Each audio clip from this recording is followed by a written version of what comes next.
Hello students, welcome to our YouTube channel. तो कैसे हो आप सब। तो आज हम फिर से करने जा रहे हैं work energy and simple machine का एक और टॉपिक को यहाँ पे कवर करेंगे। आज का जो हमारा टॉपिक होने वाला है वो होने वाला है पोटेंशियल एनर्जी। तो लास्ट लेक्चर में हमने कवर किया था काइनेटिक एनर्जी और आज का जो हमारा होने वाला है वो होने वाला है पोटेंशियल एनर्जी। तो हम यहाँ पे पोटेंशियल एनर्जी, उससे रिलेटेड टॉपिक और उससे रिलेटेड जितने भी न्यूमेरिकल प्रॉब्लम्स और एग्जाम्पल्स होंगे एनसीईआरटी के, वो सारे कवर करेंगे। तो चलिए स्टार्ट करते हैं अपना लेक्चर। तो टॉपिक है अपना पोटेंशियल एनर्जी, ठीक है। तो हम जो पढ़ रहे हैं ये मैकेनिकल एनर्जी के दो टाइप्स पढ़ रहे हैं। तो मैकेनिकल एनर्जी में हमने सबसे पहले पढ़ा था काइनेटिक एनर्जी, जो कि मोशन की वजह से होती है। अब हम पढ़ेंगे पोटेंशियल एनर्जी क्या होती है। तो पोटेंशियल एनर्जी क्या होती है, जब हम किसी ऑब्जेक्ट की क्या करते हैं, पोजीशन को ग्राउंड के रिस्पेक्ट में रेज करते हैं, यानी एक ऑब्जेक्ट है उसे ग्राउंड से हमने ऊपर हाइट पे उठाया, या किसी ऑब्जेक्ट की शेप को हम जब चेंज करते हैं, ठीक है, उसकी कॉन्फ़िगरेशन को जब चेंज करते हैं, तो उसके अंदर जो एनर्जी स्टोर्ड होती है उसे बोलते हैं हम पोटेंशियल एनर्जी। ठीक है, समझ में आया नहीं आया? तो मैं एक और एग्जांपल लेके बताता हूँ। आप लोगों ने ये तो जरूर देखा होगा ये, ठीक है, धनुष बाण। अब धनुष बाण में ऐसा क्या होता है कि जो हम उससे एरो जो छोड़ते हैं वो बहुत तेजी से जाता है ना। तो आपने देखा होगा जब भी बाण चलाते हैं तो उसको ऐसे करके खींचते हैं ना, ये एरो, इस एरो को इस बो से, ये जो थ्रेड होता है इस थ्रेड में फंसा के खींचते हैं। तो यहाँ पे जब इसको खींचते तो हमने क्या करा, यहाँ पे इस बो की कॉन्फ़िगरेशन, इसकी शेप को चेंज किया। तो शेप को चेंज करने की वजह से इसके अंदर एक एनर्जी स्टोर हुई, वो एनर्जी हुई जो स्टोर हुई उस एनर्जी को हम कहते हैं पोटेंशियल एनर्जी। तो वो एनर्जी होती है पोटेंशियल एनर्जी। जैसे कि स्लिंग शॉट, जिसको गुलेल कहते हैं। स्लिंग शॉट में क्या होता है, रबड़ इलास्टिक के बैंड्स होते हैं, इसमें यहाँ पे एक कपड़ा होता है, ठीक है, उसके अंदर पत्थर को ऐसे पकड़ते हैं तो इस इलास्टिक यानी इस रबड़ को हम खींचते हैं, जिसकी वजह से हमने क्या करा, खींचने की वजह से इसकी कॉन्फ़िगरेशन चेंज हुई। और कॉन्फ़िगरेशन जब चेंज होती है तो अभी मैंने बताया जब भी शेप चेंज होती है तो उसके अंदर एक एनर्जी स्टोर होती है और वो एनर्जी कहलाती है हमारी पोटेंशियल एनर्जी, राइट। दूसरा है, हमने यहाँ पे एक और एग्जांपल लिया कि मान लेते हमारे पास एक बॉल है जो कि ग्राउंड पे रखा हुआ है, उस ऑब्जेक्ट को हमने ग्राउंड से ऊपर हाइट पर रेज किया है, ठीक है। तो ये देखो, ये हाइट पे हमने क्या कर दिया, इसको रेज कर दिया एच हाइट पर। इनिशियली ये बॉल यहाँ पर थी, ठीक है। तो जब उसकी हमने क्या करी, पोजीशन चेंज करी, पोजीशन कैसे, ग्राउंड के रिस्पेक्ट में, तो उस केस में क्या हुआ, एनर्जी जो स्टोर हुई वो कहलाती है पोटेंशियल एनर्जी। इसके बहुत सारे एग्जांपल्स हैं पोटेंशियल एनर्जी, डेली लाइफ में बहुत ज्यादा है। आपने वो बच्चों का खिलौना देखा होगा जिसके अंदर एक चाबी भरनी पड़ती है, ऐसे करते हैं। तो जब वो चाबी हम भरते हैं उसके अंदर बेसिकली क्या करते हैं, हम पोटेंशियल एनर्जी को स्टोर करते हैं। सेम डैम का केस है। डैम के अंदर, डैम क्या होता है, एक रिवर के बीच में एक वॉल खड़ी कर देते हैं, है ना, उसके पीछे वाटर होता है, जैसे जैसे वाटर स्टोर होता रहता है उसकी हाइट बढ़ती रहती है। तो हाइट बढ़ने की वजह से क्या होता है, उसके पास पोटेंशियल एनर्जी स्टोर होती रहती है, ठीक है। तो ये होता है हमारा पोटेंशियल एनर्जी। अब हम क्या करेंगे, इस पोटेंशियल एनर्जी के टाइप्स पढ़ेंगे। तो पहले इसकी एसआई यूनिट देख लेते हैं। तो मैंने पहले भी बताया था एनर्जी की जो एसआई यूनिट होती है वो होती है जूल। तो इसकी एसआई यूनिट हो गई जूल, ठीक है। कोई भी एनर्जी जो होती है सबकी एसआई यूनिट क्या होती है, जूल। तो यहाँ पे इसकी एसआई यूनिट भी होगी जूल।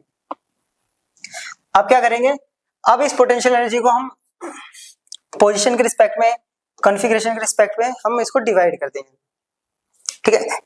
तो देखते हैं, चलो। तो सबसे पहला है ग्रेविटेशनल पोटेंशियल एनर्जी। तो हम पढ़ रहे हैं पोटेंशियल एनर्जी के टाइप्स, ठीक है।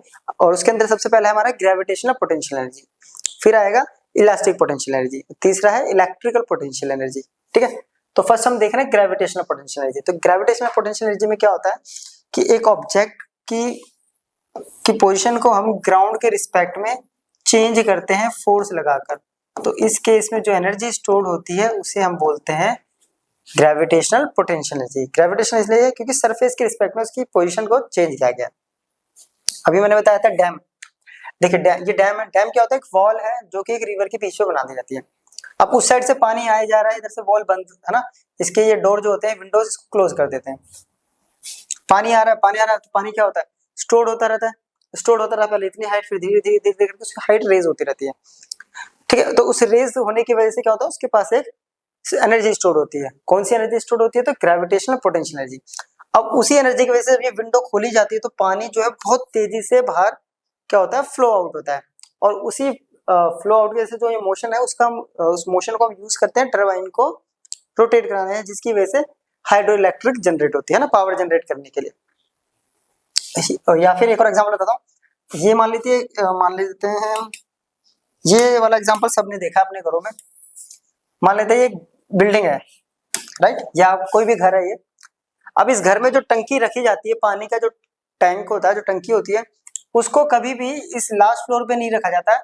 इसके ऊपर एक छोटा सा स्पेस बनाया जाता है और उसके ऊपर ये टंकी को रखा जाता है। ठीक है, ऐसा क्यों किया जाता है? तो मोस्टली देखिए, इसका एक रीजन ये है कि अब यहाँ से ग्राउंड के रिस्पेक्ट में इसकी हाइट हमने यहाँ पे रेज कर दी, यहाँ पे भी रख सकते, कोई इशू नहीं है। लेकिन अगर हमें यहाँ पानी चाहिए तो क्या होगा, यहाँ से यहाँ तक जब हमने इसको ऊपर रेज किया, इसकी हाइट को इंक्रीज करा, यानी नीचे से ऊपर लेके जा रहा है, हाइट इंक्रीज करते करते हमने टंकियां रख दी। तो जब यहाँ से टैप ऑन करेंगे तो पानी नीचे लाने के लिए, यानी पानी बाहर निकालने के लिए हमें कोई दूसरे मेथड की जरूरत नहीं पड़ेगी। तो जो पोटेंशियल एनर्जी की वजह से पानी अपने आप बाहर आने लग जाएगा बहुत तेजी से। ठीक है, यहाँ भी टंकी रख सकते हैं, लेकिन यहाँ जब टंकी रखेंगे तो यहाँ आप टैप लगाएंगे तो उस टैप में जो वाटर का जो प्रेशर है वो ज्यादा नहीं आएगा, क्योंकि उसकी हाइट के रिस्पेक्ट में यहाँ पे पोटेंशियल एनर्जी अप्रोक्स 0 रहेगी, क्योंकि हाइट तो रहेगी नहीं। ठीक है, तो यहाँ से इधर पानी लेना इजी हो जाएगा और इधर से जो भी पाइपलाइन ऐसे जाएगी और वो पाइपलाइन से जो भी कनेक्शन, जिस भी फ्लोर पे कनेक्शन चाहिए होगा तो उससे कनेक्शन ले सकते हैं। और उससे क्या फायदा होगा, बिना किसी पंप के, बिना किसी मोटर के पानी अपने आप पूरे बिल्डिंग के अंदर फ्लो आउट हो जाता है ना, फ्लो होने लग जाता है। तो वो क्यों हो रहा है, क्योंकि उसको जब हमने एक हाइट पे रेज किया तो उसके अंदर एक ऑटोमेटिकली एक एनर्जी स्टोर्ड हुई, उस एनर्जी को कहते हैं हम पोटेंशियल एनर्जी। तो इसके पास ग्रेविटेशनल पोटेंशियल एनर्जी स्टोर्ड हुई, उसी ग्रेविटेशनल पोटेंशियल एनर्जी का हम क्या कर रहे हैं, यूज कर रहे हैं पूरे बिल्डिंग के अंदर पानी पहुंचाने का। तो ये था अपना पहला टाइप जो कि है ग्रेविटेशनल पोटेंशियल एनर्जी। ठीक है, दूसरा है हमारे पास इलास्टिक पोटेंशियल एनर्जी। तो ग्रेविटेशनल पोटेंशियल एनर्जी में हम कर रहे थे position change, elastic potential energy में हम करते हैं शेप को चेंज। तो वो एनर्जी जो किसी इलास्टिक ऑब्जेक्ट की शेप चेंज करने की वजह से स्टोर होती है उसे हम कहते हैं इलास्टिक पोटेंशियल एनर्जी। जैसे कि ये स्लिंग शॉट है ना, इसकी जब हम रबड़ को ऐसे खींचते हैं तो हमने क्या करा है, इसको स्ट्रेच किया। जब स्ट्रेच किया तो इसके अंदर एक एनर्जी स्टोर हुई और उस एनर्जी को हम बोलते हैं इलास्टिक पोटेंशियल एनर्जी। सेम एक हम पे यहाँ पे एक एग्जांपल लिया है, इसमें क्या है, एक स्प्रिंग है और एक ये बॉल है। ठीक है, अब बॉल यहाँ पे ऐसे हमने क्या करा, बॉल पे फोर्स लगा रहे हैं, इस तरफ इधर फोर्स लगाए और इसको पूरा कंप्रेस कर दिया हमने स्प्रिंग को। तो क्या होगा, फोर्स लगाने की वजह से इसके अंदर यहाँ पे एनर्जी स्टोर्ड हुई। ठीक है, क्या स्टोर्ड हुई, एनर्जी। अब जैसे ही इसको रिलीज करेंगे तो ये अपोजिट डायरेक्शन में फोर्स लगाएगा, यानी एनर्जी जो है उस एनर्जी से इसने इस पे फोर्स लगाई है ना, हमने एनर्जी स्टोर करी, उसी एनर्जी की वजह से ये बाहर की तरफ ऐसे मूव करेगा। तो इसने उसी एनर्जी का यूज करके इस बॉल को बहुत तेज से इस डायरेक्शन में मूव करा दिया। तो यहाँ पे हम क्या कर रहे हैं, यहाँ हम कर रहे हैं उसकी कॉन्फ़िगरेशन चेंज, उसकी शेप को चेंज कर रहे हैं।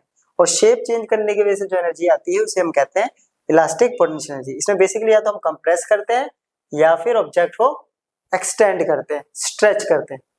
ठीक है, गुलेल हो गया, रबर हो गई, ऐसे करके मारते हैं। ठीक है, या सिंपल सी रबर को ऐसे फंसा के उसके अंदर एक छोटा सा पेपर का टुकड़ा लेके ऐसे।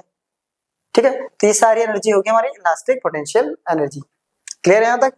चलो अब अपने पास इलेक्ट्रिकल पोटेंशियल एनर्जी। अब इलेक्ट्रिकल पोटेंशियल एनर्जी क्या होता है, तो नाम से पता चल रहा है इलेक्ट्रिक चार्ज, या उससे रिलेट करेंगे तो मैग्नेटिक फील्ड। तो हमने क्या करा, यहाँ अपने पास दो मैग्नेट के पोल्स है। ठीक है, दो मैग्नेट है, एक मैग्नेट का ये है नॉर्थ पोल और ये है साउथ पोल, और ये इस मैग्नेट का है मैग्नेटिक फील्ड। अगर इन मैग्नेट्स को हम इस मैग्नेटिक फील्ड के बाहर रखेंगे तो क्या होगा, तो कॉमन सा आंसर है कि कुछ नहीं होगा, दोनों एक दूसरे को अट्रैक्ट नहीं करेंगे और ना ही एक दूसरे को रिपेल करेंगे। ठीक है, जैसे ही हम इसकी मैग्नेटिक फील्ड के अंदर इन दो मैग्नेट को रखते हैं और इसके अपोजिट पोल के साथ रखते हैं, तो छोटी क्लास में हमने पढ़ा था कि जो अपोजिट पोल्स होते हैं वो एक दूसरे को अट्रैक्ट करते हैं। ठीक है, अब जैसे ही अपोजिट पोल्स को हम यहाँ रखेंगे तो ये इसको अपनी तरफ और ये इसको अपनी तरफ F4 से अट्रैक्ट करेगा। तो अट्रैक्ट क्यों कर रहा है, इसने इसके यहाँ पे, क्योंकि हमने क्या करा है, जब इसको मैग्नेटिक फील्ड में रखा तो इसके पास इनके पोल यानी इनकी जो स्ट्रेंथ है इसकी वजह से इसके पास एक एनर्जी स्टोर हुई और वो एनर्जी कहलाती है हमारी इलेक्ट्रिकल पोटेंशियल एनर्जी। ठीक है, सेम है अपने पास चार्ज का केस में। चार्ज को भी हमने क्या करा, ये इलेक्ट्रिक फील्ड है चार्ज की, ये जो डॉटेड पोर्शन है इलेक्ट्रिक फील्ड है, इसमें भी सेम है। इलेक्ट्रिक से फील्ड से बाहर अगर रखेंगे चार्ज को तो दोनों में से कोई भी एक दूसरे के ऊपर कोई फोर्स नहीं लगाएगा। क्लियर, जैसे इलेक्ट्रिक फील्ड में रखा तो प्लस और माइनस एक दूसरे को F4 से अट्रैक्ट करेंगे, और ऐसा अट्रैक्ट करके फिर ये जैसी इलेक्ट्रिक फील्ड में आए दोनों एक दूसरे का अट्रैक्ट करने की वजह से चिपक जाएंगे। ठीक है, तो क्यों हुआ ये? क्योंकि इसके पास क्या हुआ, एक एनर्जी स्टोर्ड हुई। क्योंकि एनर्जी कैसे स्टोर हुई, हमने इसकी इलेक्ट्रिक फील्ड में रखा, इलेक्ट्रिक फील्ड में आती है उसके अंदर एनर्जी स्टोर हुई, और जो एनर्जी यहाँ पे स्टोर हुई वो एनर्जी कहलाती है अपनी electrical potential energy. Electrical potential energy charge की वजह से, चार्ज को जब हम इलेक्ट्रिक फील्ड में रखते हैं उसकी वजह से। ग्रेविटेशनल पोटेंशियल एनर्जी हाइट की वजह से। ठीक है, तो सेकंड वाला था आपके पास, अपने पास इलास्टिक पोटेंशियल एनर्जी, उसकी कॉन्फ़िगरेशन चेंज करने की वजह से। क्लियर? पहला है हाइट, दूसरा कॉन्फ़िगरेशन, और तीसरा है इलेक्ट्रिक फील्ड। चलो, अब अपने पास potential energy of an object at a height. तो हमें किसी हाइट h पे ग्रेविटेशनल पोटेंशियल एनर्जी का फॉर्मूला ड्राइव करना है। अपने सिलेबस में जो 9th में है सिर्फ और सिर्फ ग्रेविटेशनल पोटेंशियल एनर्जी है और उसी का कॉन्सेप्ट है। इट मींस उसी का ही फॉर्मूला है और उससे रिलेटेड ही न्यूमेरिकल है। ठीक है, इलास्टिक पोटेंशियल एनर्जी और ये जो इलेक्ट्रिक पोटेंशियल एनर्जी हम हायर क्लासेस में पढ़ेंगे 11th और 12th में। क्लियर? तो क्या है अपने पास, देखिए यहाँ पे ये एक ऑब्जेक्ट है जिसका मास है अपने पास m, इसका मास है m। ठीक है, ये ग्राउंड पे रखा हुआ है, इस पे फोर्स लगाई F, force F equal to होती है अपने पास mg, राइट? ग्रेविटी की वजह से फोर्स आती है mg। तो इस पे जब फोर्स लगाई तो ये h हाइट तक, ये h हाइट पे रेज कर गया, इसने अपनी पोजीशन h हाइट तक लेके गए, h हाइट तक लेके गए, तो इस पे पोटेंशियल एनर्जी अपने को कैलकुलेट करनी है। अब कोई भी एनर्जी अगर कैलकुलेट करनी है तो सबसे पहले हमें कैलकुलेट करना होता है वर्क, क्योंकि मैंने पीछे भी बताया था वर्क जो है वो मेजरमेंट होता है एनर्जी का। ठीक है, तो देखिए अब वर्क इक्वल्स टू क्या होता है, सिंपल सा force into displacement, right? Force into displacement, तो F इनटू डिस्प्लेसमेंट है h, F की वैल्यू है mg, तो वर्क हो गया mgh। अब वर्क जो है क्या होता है, एनर्जी होती है, और यहाँ जो एनर्जी हो किसकी वजह से हुई है, ग्रेविटेशन की वजह से। तो ये जो वर्क है ये कन्वर्ट हो गया पोटेंशियल एनर्जी में, तो पोटेंशियल एनर्जी इक्वल्स टू हो गया mgh। तो बेसिकली जो पोटेंशियल एनर्जी है वो डिपेंड करती है किस पर, हाइट पर। तो पोटेंशियल एनर्जी किस पे डिपेंड करती है, depends on height at which object raised या rise, वो हाइट जिस पे ऑब्जेक्ट को क्या करा गया है, रेज किया गया है, उस हाइट पे डिपेंड करती है अपनी पोटेंशियल एनर्जी। क्लियर? चलो, अब अपने पास टॉपिक है next, conservation of mechanical energy. ठीक है, तो इंपॉर्टेंट टॉपिक है यहाँ पे। तो conservation of mechanical energy important, अपने को याद रखना है, कुछ नहीं है, सिंपल, बहुत सिंपल सा टॉपिक है, बस थोड़ा सा अपने को समझना है। क्या कहता है कि अब आता है कि मैकेनिकल, तो पता होना चाहिए कि मैकेनिकल एनर्जी कौन सी होती है। तो mechanical energy is the sum of kinetic energy and the potential energy. तो काइनेटिक एनर्जी और पोटेंशियल एनर्जी का जो सम होता है वो कैसा क्या होता है, वो होता है मैकेनिकल एनर्जी। तो मैकेनिकल एनर्जी क्या होता है, sum of kinetic energy and potential energy. It means kinetic energy और पोटेंशियल एनर्जी को मिलाएंगे तो उससे हम मिलके हमें क्या मिलेगा, उससे मिलके अपने को मिलेगा मैकेनिकल एनर्जी। ठीक है, तो ये तो होता है मैकेनिकल एनर्जी। तो मैकेनिकल एनर्जी इक्वल्स टू क्या है, kinetic energy plus potential energy. ठीक है, ये अब कंजर्वेशन ऑफ मैकेनिकल एनर्जी क्या, अब कंजर्वेशन जब भी आता है ना तो सिंपल सा एक बात समझ में याद रखनी है अपने को, कंजर्व का मतलब होता है कांस्टेंट, कोई चेंज नहीं होता है ना। और यहाँ पे जो कंजर्वेशन मैकेनिकल एनर्जी क्या कहता है कि अगर अपने पास कोई भी ऑब्जेक्ट है, ठीक है, नंबर ऑफ ऑब्जेक्ट्स भी हो सकते हैं, एक सिंगल, तो यहाँ पे नंबर ऑफ ऑब्जेक्ट्स हैं, यानी ऑब्जेक्ट्स मतलब बहुत सारे ऑब्जेक्ट मिलकर बनाते हैं सिस्टम। तो बहुत सारे ऑब्जेक्ट हैं और हम उनको मान लेते हैं कि ऑब्जेक्ट जो है क्लोज सिस्टम में रखे हैं। क्लोज सिस्टम का मतलब है कि बाहर से कोई भी एक्सटर्नल फोर्स उन पे अप्लाई नहीं हो रही। तो इस केस में क्या होगा, जो टोटल मैकेनिकल एनर्जी होगी, यानी मींस क्या है कि जैसे मान लेते हैं ये ऑब्जेक्ट जो है ये बॉल्स हैं या कुछ भी है, ठीक है, तो ये सिस्टम बन रहा है और इसको हमने क्लोज जगह पे रख दिया। तो बाहर क्लोज जगह का मतलब है कि बाहर की जो फोर्स है वो एब्सेंस है, ठीक है, एब्सेंस है। तो इस केस में जो टोटल मैकेनिकल एनर्जी रहेगी वो रहेगी कंजर्व रहेगी, इट मींस कांस्टेंट रहेगी। क्या कह रहा है, इसको आसान भाषा में समझाऊं तो in the absence of external force. अगर हम एक्सटर्नल फोर्स को एब्सेंस कर दें तो total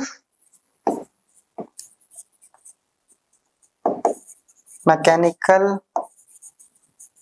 energy of the system remains same.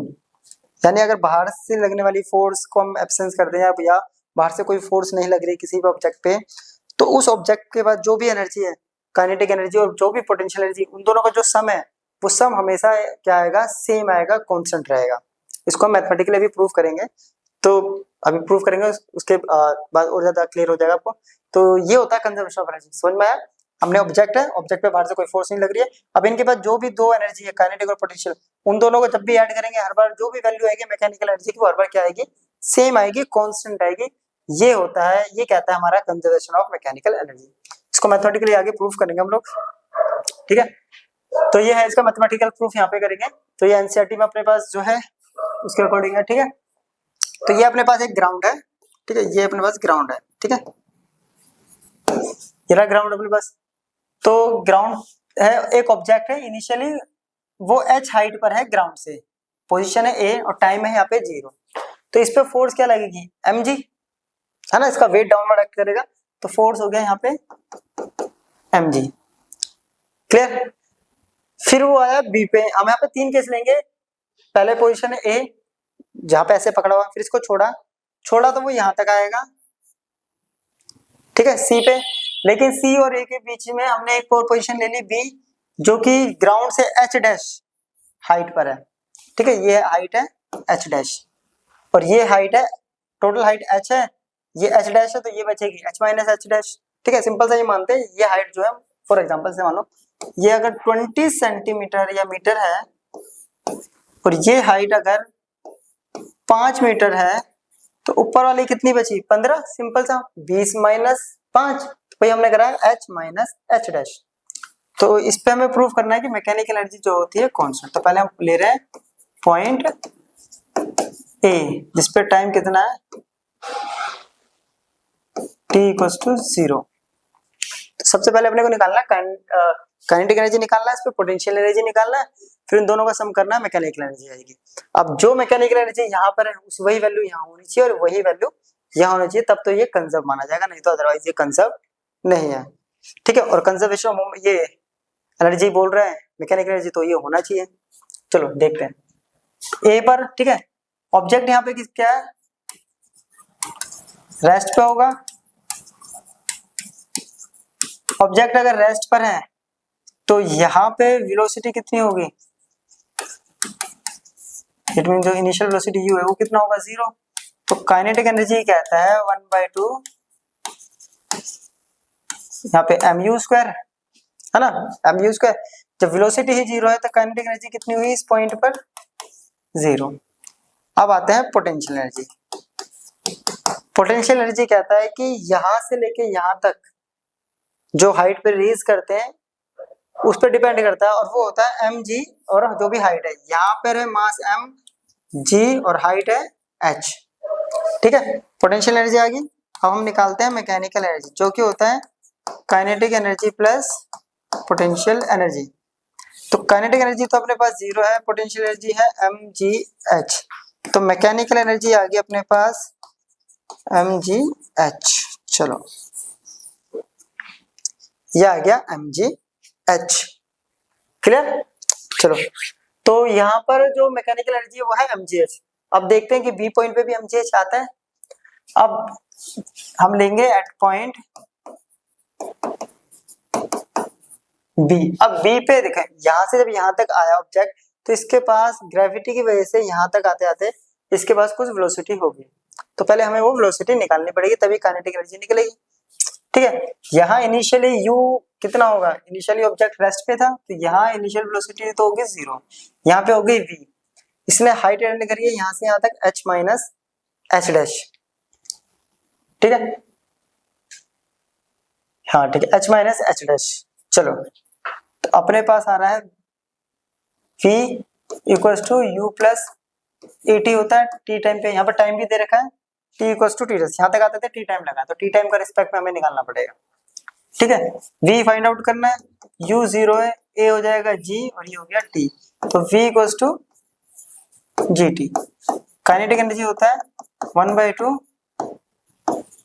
mv², तो 1/2 m gt का स्क्वायर, तो ये आ गया 1/2 m g²t²। चलो काइनेटिक एनर्जी तो आ गया अपने पास। ठीक है, ये रहा काइनेटिक, यहाँ पे ये रहा पोटेंशियल, यहाँ पर ये रहा काइनेटिक।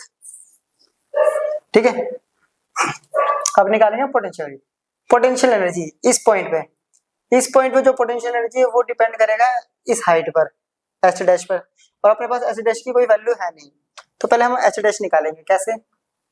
टी टाइम, ऑब्जेक्ट यहाँ से यहाँ तक टी टाइम दिया है, ठीक है, u वेलोसिटी 0 है और डिस्टेंस ट्रेवल करके आया h माइनस एच डैश, तो इसका यूज करके देखिए s equals to u t plus half a t square. ठीक है, ये फॉर्मूला होता है, तो s कितना है h minus H dash, u0 time t, a हो गया g, ये हो गया t स्क्वायर। ठीक है, तो ये हो गया h minus H dash 1/2 gt square. यहाँ से एच डैश निकालना है अपने को, एच डैश उधर जाएगा, इधर आ गया, तो एच डैश आ गया h माइनस 1/2 gt स्क्वायर। ठीक है, अब यहाँ से यहाँ तक अपने को निकालना है पोटेंशियल एनर्जी। पोटेंशियल एनर्जी हो गया एम जी, तो ये कितनी हाइट पे बची ग्राउंड से पास, h dash, h dash, h dash की वैल्यू ऊपर से पुट करेंगे, m g h minus 1/2 g t square, m g को मल्टीप्लाई करते हैं, m g h minus 1/2 g into g, g square into t square. ठीक है, ये आ गया पोटेंशियल एनर्जी। यहाँ तक क्लियर है? अब क्या करेंगे यहाँ पे, अब हम निकालेंगे यहाँ पे मैकेनिकल एनर्जी। तुम मैकेनिकल एनर्जी है ना, क्योंकि हमें वही तो प्रूफ करना है। मैकेनिकल एनर्जी इक्वल टू होता है kinetic energy plus potential energy. चलो अब बात करते हैं काइनेटिक एनर्जी, तो काइनेटिक एनर्जी ये रहा, वैल्यू पुट करते हैं 1/2 m g square T square, potential energy mgh minus 1/2 m g square T square. अब देखिए 1 माइनस कैंसिल आउट, तो मैकेनिकल एनर्जी कितनी बची है यहाँ पर, mgh, और पहले मैकेनिकल एनर्जी कितनी आई थी, पॉइंट ए पे भी mgh, बी पे भी आ गया mgh। अब हम सी पे भी कैलकुलेट करते हैं। देखो ऊपर से यहाँ तक आया, तो इसके पास क्या नहीं है, यहाँ से यहाँ पे जब टकराया होगा तो कुछ वेलोसिटी से टकराया होगा, ऑब्जेक्ट जब भी हाइट से नीचे टकराता है तो वेलोसिटी होती है, तो अपने को वेलोसिटी निकालनी है। अब कैसे निकालेंगे, टाइम अपने पास गिवन नहीं है, इनिशियल वेलोसिटी गिवन है, यहाँ से यहाँ तक वो डिस्टेंस ट्रेवल करके आया h, ठीक है, acceleration due to gravity g है अपने पास, तो बस उसी का यूज करेंगे। तो एट पॉइंट सी, तो इक्वेशन ऑफ मोशन का यूज करेंगे, v square minus u square equals to 2as।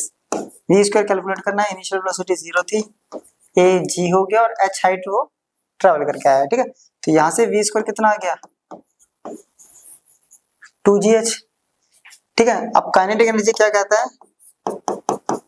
1/2 v square की डायरेक्ट वैल्यू पुट कर देंगे 1/2 m इंटू 2gh, 2 से 2 कैंसिल, तो काइनेटिक एनर्जी आ गई mgh। ठीक है, mgh आ गई। अब निकालते हैं पोटेंशियल एनर्जी। अब पोटेंशियल एनर्जी फॉर्मूला होता है mgh, और यहां तक आते आते हाइट कितनी हो गई है, क्योंकि mgh का मतलब क्या होता है कि पोटेंशियल एनर्जी होती है ग्राउंड से कितने हाइट पर है, वो तो ग्राउंड पे ही आ गया, ग्राउंड पे आ गया तो h0 तो पोटेंशियल एनर्जी भी 0, तो ग्राउंड पे पोटेंशियल एनर्जी कितनी होती है 0, तो इससे कई सारे कॉन्सेप्ट अपने क्लियर होंगे। तो ग्राउंड पे पोटेंशियल एनर्जी 0, तो मैकेनिकल एनर्जी अगेन क्या होता है काइनेटिक प्लस पोटेंशियल, काइनेटिक की वैल्यू आई है mgh और ये है 0, तो मैकेनिकल एनर्जी कितनी आ गई, तो तीनों पॉइंट में मैकेनिकल एनर्जी जो है वो सेम है, और सेम है तो हैंस क्या है कि कंजर्वेशन ऑफ मोमेंटम प्रूफ हो गया यहाँ पे। तो जो कंजर्वेशन मोमेंटम ने कहा था कि टोटल मैकेनिकल एनर्जी जो होती है सिस्टम में वो कांस्टेंट रहती है अगर उस पर कोई भी बाहर से फोर्स नहीं लगती। तो इस पे कोई भी बाहर से फोर्स नहीं लग रही, सिंपल सा फिनोमेना था, एक ऑब्जेक्ट को हमने ऐसे लिया, हाइट पर ऐसे छोड़ दिया, ऊपर से नीचे आके टकराया, तो इस पे कितनी एनर्जी होगी, इस पे हमने 3 पॉइंट्स ले लिए डिफरेंट डिफरेंट, तीनों पॉइंट पे हमने कैलकुलेट करके देखा, तो हर बार मैकेनिकल एनर्जी क्या आ रही है, सेम। ठीक है, तो ऐसा हो क्यों रहा था, तो मैं सिंपल सा बताता हूँ। इसमें क्या हुआ कि इनिशियल स्टेज में जब हमने हाइट पे रखा तो यहाँ पे पोटेंशियल एनर्जी थी, काइनेटिक एनर्जी 0, ये पोटेंशियल एनर्जी ही कन्वर्ट हुई थी नीचे तक जाते जाते काइनेटिक एनर्जी में, तो पूरी पोटेंशियल एनर्जी पूरे काइनेटिक एनर्जी में कन्वर्ट हो गई। तो क्या होगा, लास्ट तक जाते थे पोटेंशियल एनर्जी 0 होगी और काइनेटिक एनर्जी के पास उसकी मैक्सिमम वैल्यू आ गई। तो यहाँ पे क्या हुआ, सिंपल सा एनर्जी का ट्रांसफॉर्मेशन हुआ। तो आगे हम वही देखेंगे, एनर्जी का ट्रांसफॉर्मेशन। ठीक है, अब है अपने पास principle of conservation of energy, इसको हम प्रिंसिपल की जगह प्रिंसिपल भी बोल सकते हैं और लॉ भी बोल सकते हैं, law of conservation of energy. बहुत इंपॉर्टेंट टॉपिक है ये, बहुत ज्यादा। ठीक है, और ये सबको पता भी होना चाहिए बेसिकली। तो law of conservation of energy कहता है कि energy can neither be created not destroyed, it's simply transferred from one form to another. ठीक है, and the total energy of a system remains constant. ये बात याद रखनी है अपने को, क्या कहता है, या एनर्जी को ना तो हम क्रिएट कर सकते हैं और ना ही हम एनर्जी को खत्म कर सकते हैं, डिस्ट्रॉय कर सकते हैं यार। इसको सिर्फ हम क्या करते हैं, एनर्जी एक फॉर्म से दूसरे फॉर्म में कन्वर्ट होती है, और जब ये कन्वर्ट होती है तो इस कन्वर्जन के अंदर टोटल एनर्जी कैसी रहती है, कांस्टेंट। जैसे भी हमने पीछे देखा था, यहाँ पे पोटेंशियल एनर्जी थी, वो पोटेंशियल एनर्जी कन्वर्ट होगी काइनेटिक में, और टोटल एनर्जी कैसी थी, कांस्टेंट, यानी total potential energy total kinetic energy में कन्वर्ट हो गई थी। तो इस फिनोमेना में क्या होता है, टोटल एनर्जी का कन्वर्जन होता है और टोटल एनर्जी कैसी रहती है, अपनी कांस्टेंट। तो इसको भी हम यहाँ पे एक एग्जांपल से देखेंगे। तो एक एग्जांपल लेके समझाता हूँ मैं आपको।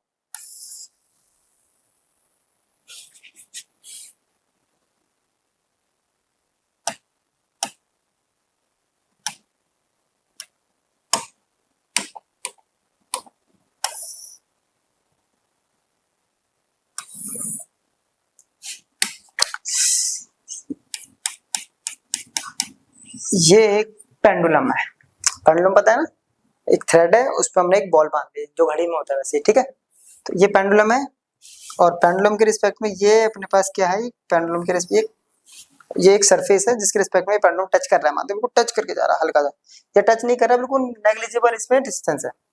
तो इस पेंडुलम को हम यहाँ लेके गए, ठीक है, और यहाँ से हमने इसको रिलीज कर दिया।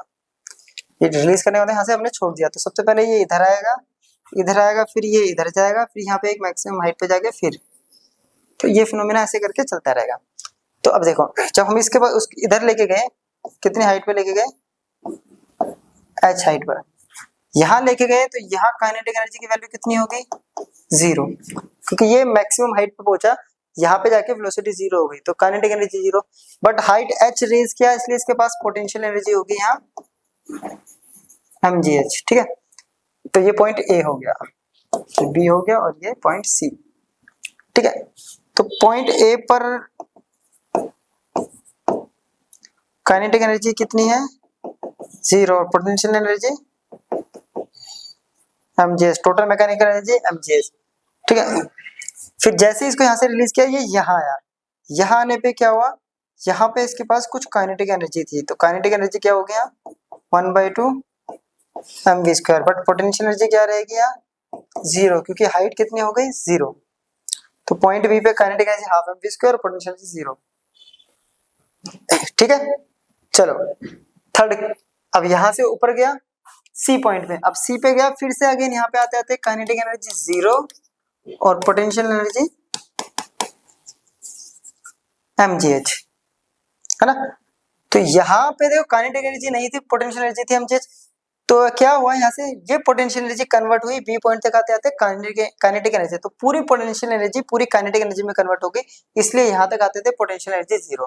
फिर यहाँ से ये पूरी काइनेटिक एनर्जी जो हाफ mv² आई थी, ये ऊपर जाने में, ठीक है, ऊपर जाते जाते ये कंप्लीटली कन्वर्ट हो गई किसमें, mgh पोटेंशियल एनर्जी में, और काइनेटिक एनर्जी 0, और यही फिनोमिना ऐसे ही फिनोमेना हमारे रियल लाइफ में चलते रहते हैं।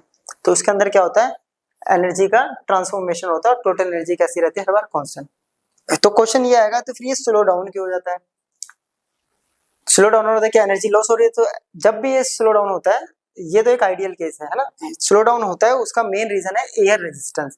आसपास की हवा क्या करती है, अपोज करती है, फ्रिक्शन फोर्स लगाती है हवा की वजह से। हमने फोर्स वाले चैप्टर में पढ़ा था कि एयर जो होती है, फ्लूइड्स भी फ्रिक्शन लगाते हैं ना, तो हवा जो होती है वो फ्रिक्शन लगाती है, उस फ्रिक्शन की वजह से, ये फ्रिक्शन की वजह से वहाँ पे थर्मल एनर्जी प्रोड्यूस होती है। तो वो वहाँ पे जो पोटेंशियल एनर्जी है वो थोड़ी बहुत थर्मल एनर्जी में कन्वर्ट हो जाती है, और जिसकी वजह से धीरे धीरे मोशन स्लो डाउन होते होते एक टाइम के बाद ये बॉल रुक जाती है।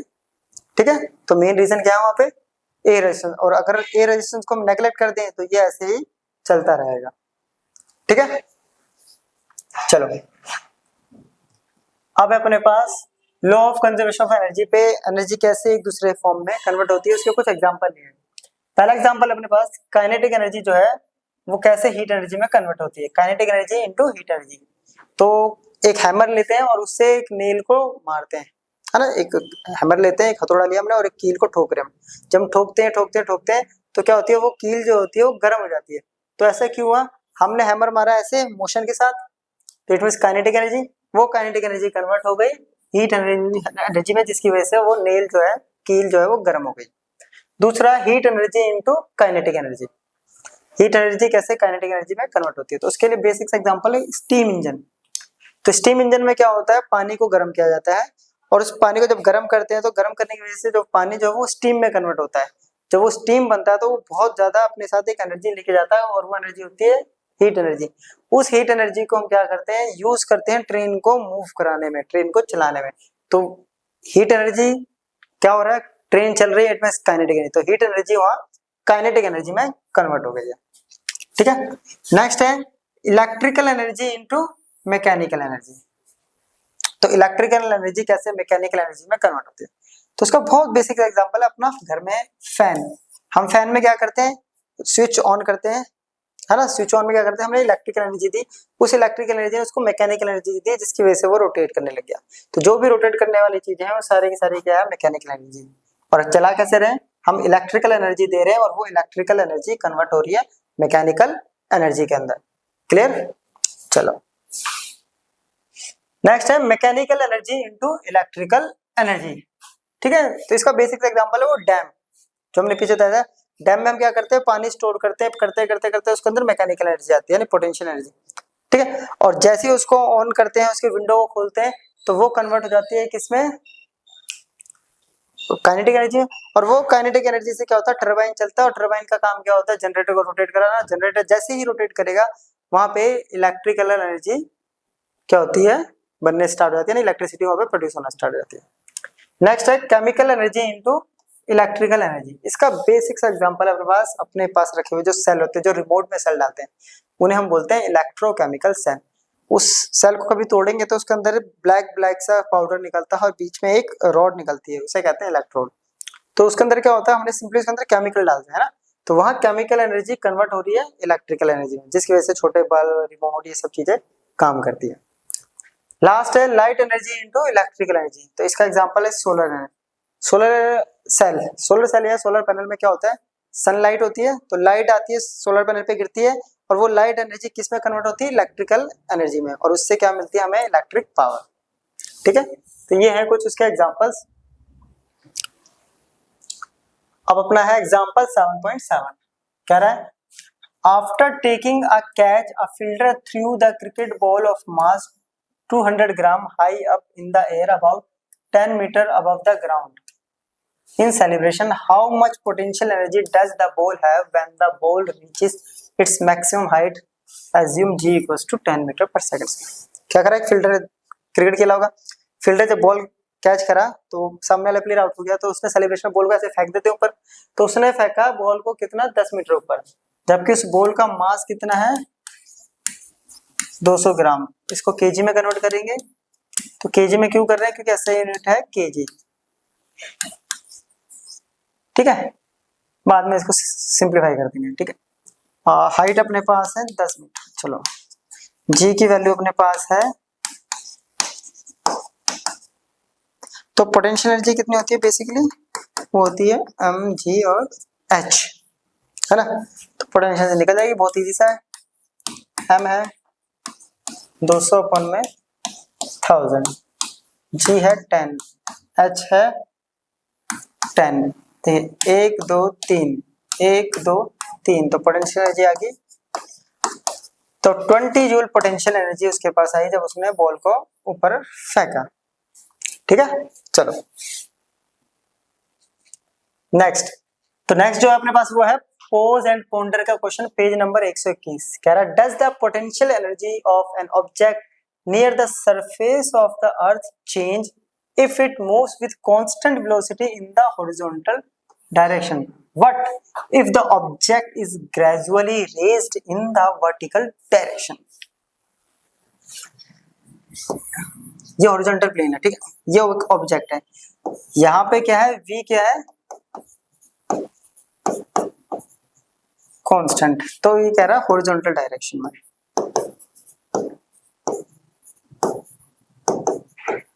कह रहा है कि हॉरिजॉन्टल डायरेक्शन में अगर v वेलोसिटी से हम किसी ऑब्जेक्ट को मूव कराते हैं और वो v वेलोसिटी कैसी है, कांस्टेंट, तो इस पे पोटेंशियल एनर्जी पे क्या फर्क पड़ेगा। अब देखिए पोटेंशियल एनर्जी जो होती है वो होती है mg h, it mean depend करती है वो हाइट पर।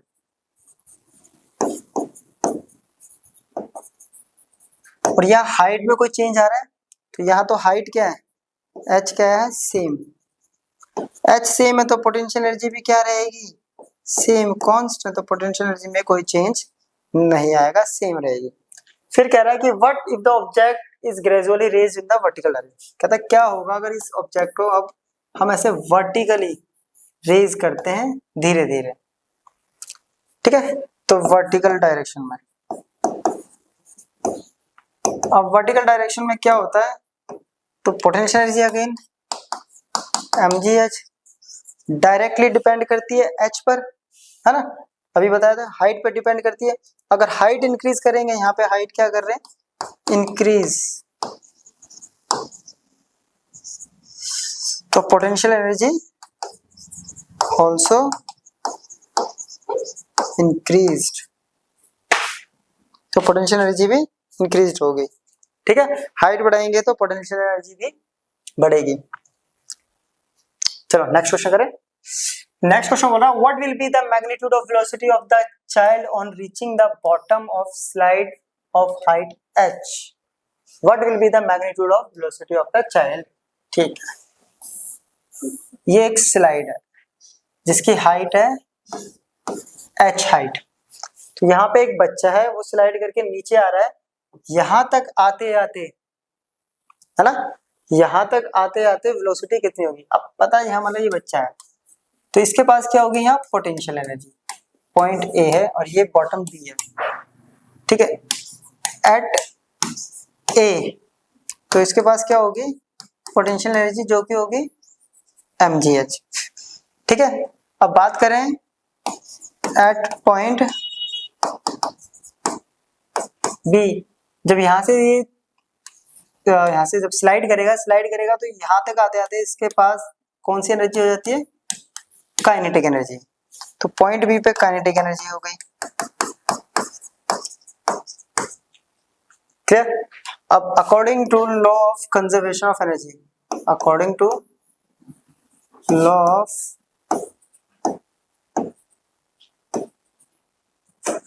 कंजर्वेशन ऑफ एनर्जी, अब एनर्जी कंजर्वेशन क्या कहता है कि एनर्जी ना तो क्रिएट होती है और ना ही डिस्ट्रॉय होती है, सिंपली ट्रांसफर होती है ना, ट्रांसफर होती है। तो इसका मतलब क्या है कि जो पोटेंशियल एनर्जी है वो कंप्लीटली ट्रांसफर हुई होगी यहाँ पर पोटेंशियल काइनेटिक एनर्जी में। तो जो पोटेंशियल एनर्जी है और जो काइनेटिक एनर्जी एक दूसरे में क्या हो गई है, ट्रांसफर हो गई है, राइट। तो काइनेटिक एनर्जी थी अपने पास 1/2 mv², और पोटेंशियल एनर्जी था अपने पास mgh, m से m कैंसिल, इसको इधर लेके जाते हैं, तो v² इक्वल्स टू आ गया 2gh, वेलोसिटी निकालनी है तो v इक्वल्स टू √2gh, तो इतनी वेलोसिटी उस बच्चे के पास आ जाएगी जब वो जमीन बिल्कुल बॉटम पे आ जाएगा स्लाइड के। नेक्स्ट क्वेश्चन, ये क्वेश्चन जो है काफी ज्यादा कॉन्सेप्ट वाला है और थोड़ा सा लेंथी भी है, तो बहुत ध्यान से समझेंगे इसको। क्या कह रहा है, escape ramp are inclined planes filled with sand or gravel that helps stop trucks when their brakes fail on highway। क्या कर रहा है, ये एक रैंप है, ये एस्केप रैंप है, ठीक है। ये क्या होता है, इंक्लाइन प्लेन होता है, एक तरह से इंक्लाइन प्लेन जैसे हमारे घर पे रैंप होता है ना, तो उस टाइप का इंक्लाइन प्लेन होता है।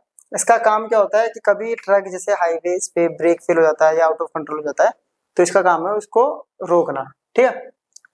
तो एक ट्रक ऑफ मास 10,000 kg, तो m सबसे पहले देख लेते हैं क्या दे रखा है अपने पास, देखते जाते हैं जो जो चीजें समझ में आ रही है, क्योंकि क्वेश्चन बहुत लंबा है। kg is moving at 72 kilometre per hour, तो इनिशियल वेलोसिटी आ गई 72 किलोमीटर पर आवर, तो इसको करेंगे मीटर पर सेकंड में, तो 5/18 से मल्टीप्लाई, तो 18 4 जा 4 20 मीटर, ठीक है।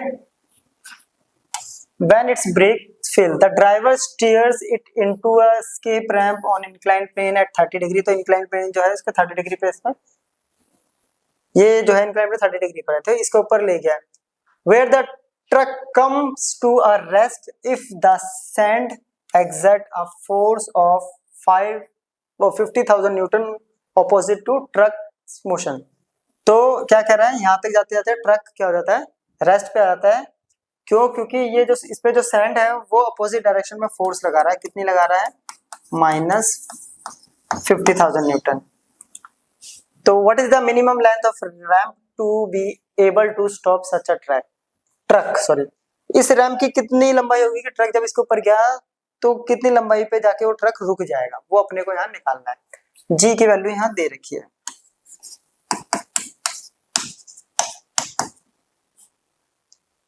ठीक है।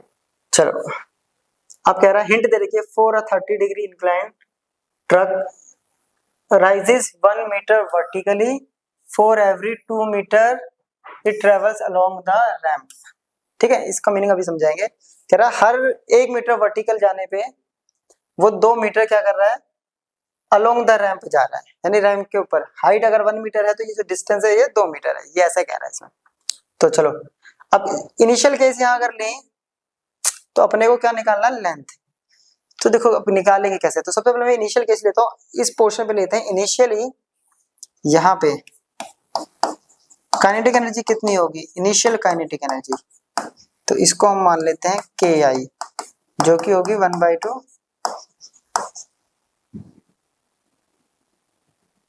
mu², ठीक है।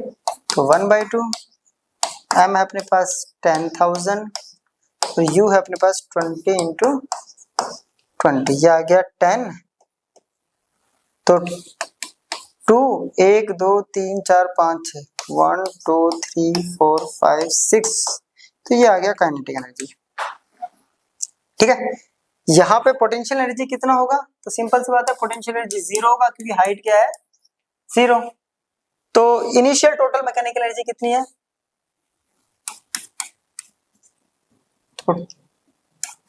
टोटल इनिशियल मैकेनिकल एनर्जी वो होता है kinetic energy plus potential energy, है ना, तो इसको हम मान लेते हैं इनिशियल। तो ये कितनी आ गई, ये +0, तो ये आ गया, ठीक है, ये आ गया इनिशियल मैकेनिकल एनर्जी, तो इसको हम मान लेते हैं MI। अब ये ऊपर चढ़ा होगा, है ना। अब ऊपर चढ़ने पे देखो क्या दे रखा है कि अगर हाइट कितना हो रहा है और डिस्टेंस, हर 1 मीटर वर्टिकल, वर्टिकल मतलब हाइट, हर 1 मीटर हाइट पर वो डिस्टेंस ट्रेवल कर रहा है 2 मीटर, तो यानी अगर डिस्टेंस 2 है तो हाइट 1 है, डिस्टेंस 4 है तो हाइट 2 है, तो यहां से हाइट इक्वल टू क्या आ गया, D/2, राइट। अब ऊपर जाएगा, अगर वो रेस्ट पे आ रहा है तो यहाँ साफ साफ बोला हुआ है कि वो रेस्ट पे आ रहा है, अगर रेस्ट पे आ रहा है तो काइनेटिक एनर्जी तो सिंपल हो गया 0, जो कि हमारा K फाइनल। तो पोटेंशियल एनर्जी तो कुछ होगी, इसको हम P फाइनल मान लेते हैं, तो वो क्या होता है mgh, और h इक्वल टू क्या है mg D/2, m कितना है, ये रहा 10,000 G10, ठीक है, D बाय 2। ये D क्या है, तो D यहाँ पे क्या है,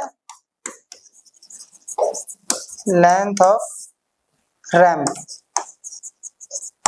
ये आ गया 5, 1 2 3 4 5, तो 50,000, 1 2 नहीं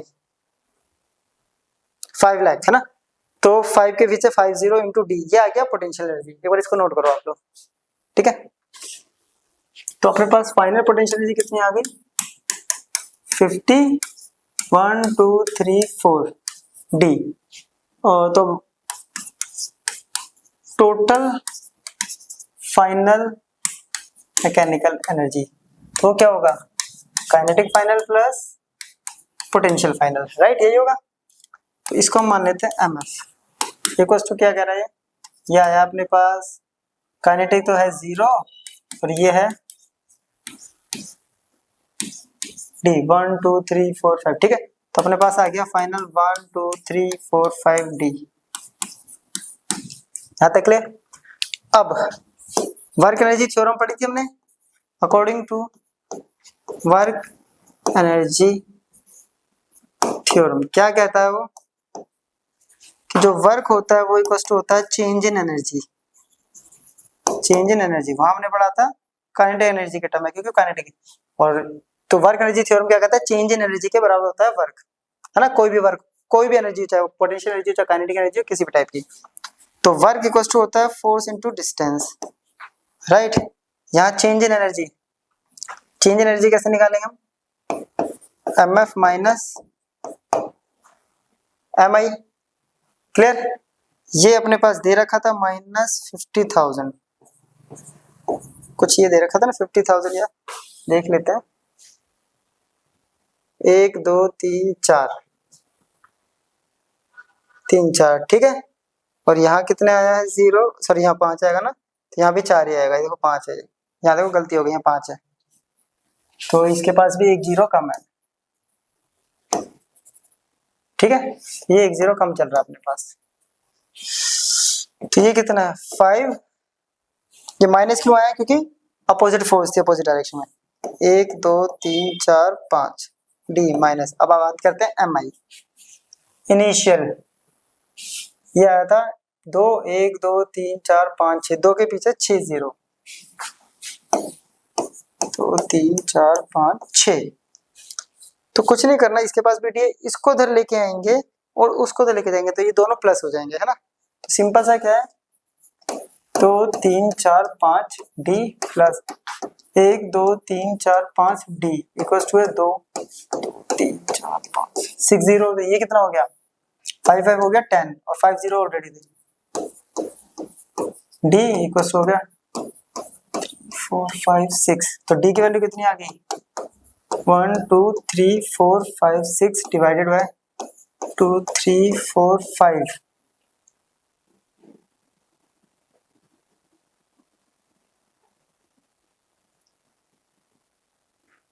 1 2 3 4, कितने थे इसके बाद 4 थे ना, 4 4 सॉरी 4 4 0 थे, 4 4,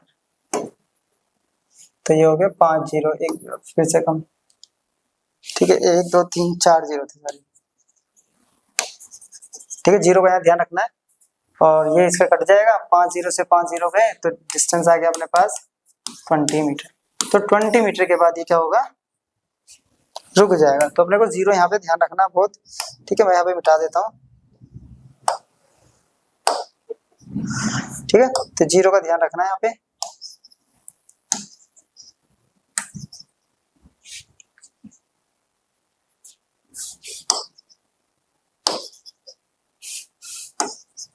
तो 20 मीटर के बाद ये जाके रुकेगा, यानी इसकी लेंथ कितनी होगी 20 metre.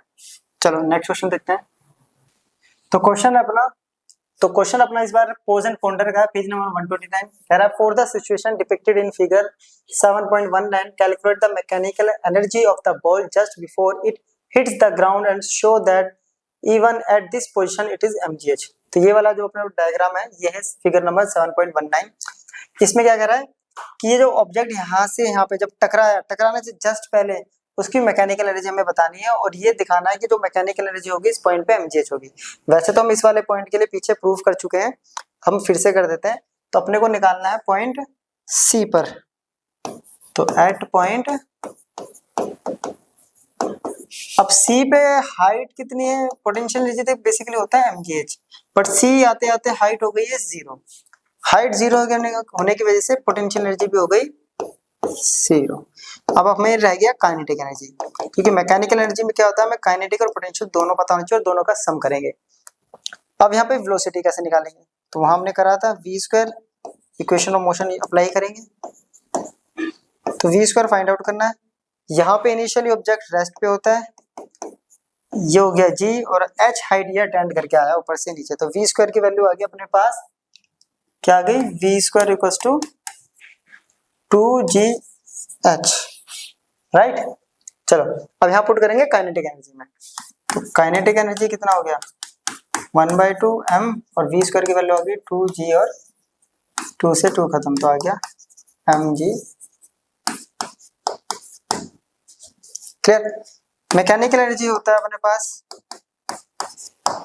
Kinetic plus potential, kinetic होता है mgh और पोटेंशियल होता है 0।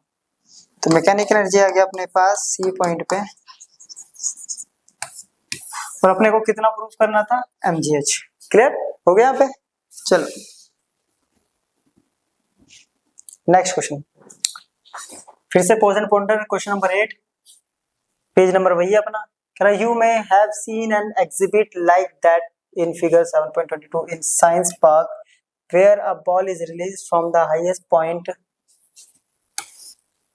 Describe how the kinetic energy and potential energy change at point A, B and C. Why do subsequent points such as C, D and E usually have lower heights compared to previous ones? Could it have anything to do with the energy lost due to friction?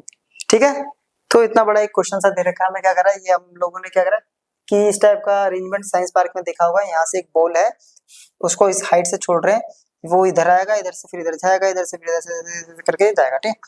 तो जब जाएगा तो ये सी, D और ई की इनकी height को इतना कम क्यों रखा है, कम क्यों रखा है, क्या रीजन है, क्या हाइट को कम रखा गया, क्या इसमें एनर्जी के साथ कुछ हुआ है, क्या एनर्जी यहाँ पे लॉस हुई है फ्रिक्शन की वजह से। तो देखिए पहले हम ऊपर वाले का बताते हैं। तो इस हाईएस्ट पॉइंट पे क्या होगा,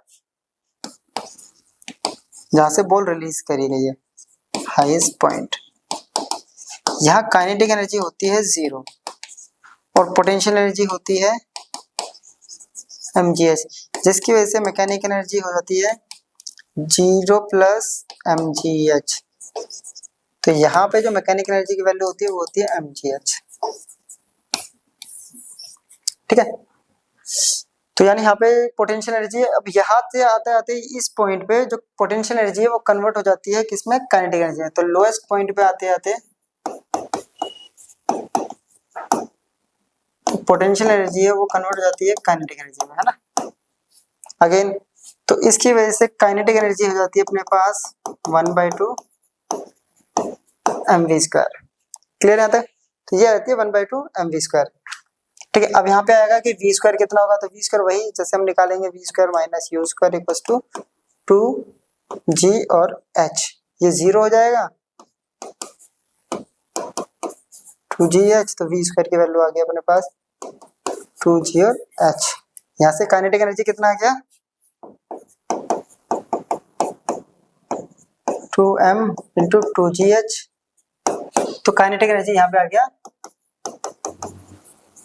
mgh। तो ये देखो जो पोटेंशियल एनर्जी थी mgh ऊपर, वो काइनेटिक एनर्जी में कन्वर्ट होगी। अगेन मैकेनिकल एनर्जी कितनी होगी, तो मैकेनिकल एनर्जी इक्वल्स टू क्या होता है, kinetic plus potential. Kinetic energy है mgh और पोटेंशियल एनर्जी है 0, तो मैकेनिकल एनर्जी भी कितनी आ गई mgh। तो ये क्या होगा, एनर्जी तो कंजर्व्ड है ना। फिर यहाँ से जब ऊपर जाएगी तो यहाँ पे mgh आ जाएगी पोटेंशियल एनर्जी, फिर वो पोटेंशियल एनर्जी यहाँ पे आके काइनेटिक में कन्वर्ट हो जाएगी। यहाँ क्या होगा, देखो यहाँ लिख देता हूँ मैं, यहाँ क्या आ गया पोटेंशियल, यहाँ काइनेटिक, फिर यहाँ kinetic potential, kinetic potential, kinetic और पोटेंशियल, ये होता रहेगा, सिंपल है। अब कह रहा है किन की हाइट क्यों नीचे रखी है, क्या यहाँ पे एनर्जी लॉस हो रही है? तो यस, एनर्जी लॉस हो रही है, यस। क्यों? क्यों यहाँ पे क्या है, इस बॉल और इस ट्रैक के बीच में क्या होगा, फ्रिक्शन। तो due to friction between ball and track and due to air resistance, air का भी फ्रिक्शन होगा, एयर रेजिस्टेंस, तो क्या होगा, some energy is converted into thermal energy. तो क्या होगा, एयर रेजिस्टेंस फ्रिक्शन की वजह से कुछ एनर्जी का जो पार्ट है वो thermal energy, it means heat energy में कन्वर्ट हो रही है और वो एनवायरनमेंट में लॉस हो रही है ना। और लॉस हो रही है तो क्या होगा, पोटेंशियल एनर्जी जो mgh है धीरे धीरे डिक्रीज होती रहेगी, यानी जो भी वैल्यू है मैकेनिकल एनर्जी धीरे धीरे डिक्रीज होते होते कम होती जाएगी, और इसी के यही रीजन है कि इनकी हाइट को कम रखा गया है। ठीक है, चलो अब ये कुछ यहाँ पे कुछ एक्स्ट्रा क्वेश्चन लिए प्रैक्टिस के लिए। कह रहा है an object of mass 12 kg is at certain height above the ground. If the potential energy of the object is 480 joule, find the height at which the object is with respect to the ground given g equals to। कह रहा है एक object है, उसका मास है 12 kg है ना, और हाइट कितनी है नहीं पता, पोटेंशियल एनर्जी अपने को गिवन कर दे दी है, पोटेंशियल एनर्जी है 480 जूल। चलो जी की वैल्यू दे रखी है, कह रहा है कि हाइट निकालो। तो सिंपल सा क्वेश्चन है कि पोटेंशियल एनर्जी इक्वल क्या होता है mgh, ये दे रखा 480 राइट, m दे रखा 12, g 10, हाइट निकालनी है। तो हाइट इक्वल क्या आ गया 480, ये नीचे आके डिवाइड हो गया 0 से 0, ये टेबल में 4 पर, तो हाइट कितनी हो गई 4 मीटर। सिंपल सा क्वेश्चन, 4 मीटर हाइट में इतनी एनर्जी होगी पोटेंशियल की। ठीक है, पोटेंशियल एनर्जी की कितनी वैल्यू होगी 480, किसकी, जो ऑब्जेक्ट 12 kg का होगा। नेक्स्ट क्वेश्चन बोल रहा है a person whose mass is 70 kg climbs from a hill station A to another hill station B. If A is 1200 meter above sea level and B is 1800 meter above sea level, find the work done by him in going from A to B. तो देखिए ये question कुछ ऐसे कह रहा है, ये एक हिल स्टेशन है और ये एक दूसरा हिल स्टेशन है, ये A है और ये B है। ठीक है, एक पर्सन है जिसका मास है 70 kg। चलो यहाँ तक क्लियर है। तो वो एक हिल स्टेशन ए से, तो ए की हाइट मान लेते हैं h1 1200 मीटर इसकी हाइट है, यहां से जा रहा है h2 हाइट जो कि है 1800 मीटर, तो कितना वर्क वो करेगा। तो यहाँ पे g की वैल्यू कितनी होगी, हाइट पे चल रहा है तो 10 मीटर सेकंड स्क्वायर। ठीक है, अब होता क्या है, तो वर्क एनर्जी थ्योरम क्या कहती है,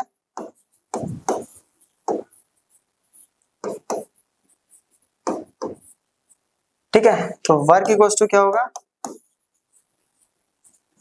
चेंज इन एनर्जी,